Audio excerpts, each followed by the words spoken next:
Chief Judicial Magistrate Court, Tamenglong District, Mahoushagum Mapung Phana function Touhanbiyu haina Rongmei Naga People's Organization ge Spokesperson Ashinpou Gangmei na mari leinaba singi pukning chingshillakli. Hiram asiga mari leinabing asi Manipuri Press Club ke thangjing hall na pangthokpa paugi mifam aduda wafam asi fonglukladuna Ashinpou Gangmei na makhatana hai. Chief Judicial Magistrate Court Tamenglong asi ngasidagi tha 10 gi mamangdagi function tawdanlakli. Hauzik lamdam asida thokliba irang asina maram oiraga court asida hearing chathagadaba case kaya panduna leide. Case sing ase maichai advocate singna yamba paiba maramna case ki hearing chathabada khudongchadaba kaya mayoknade.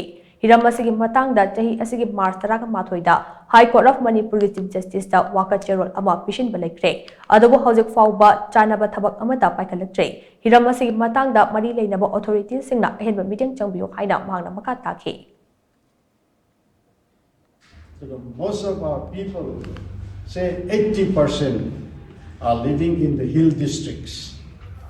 Maduna makoigi grievances sikrino haiba matamda court high court or lower courts including district courts ta makoigi grievances makaisi makoi wakat jab kya marum lai madugi justice deliver tonungai gi pikhatpa matam sida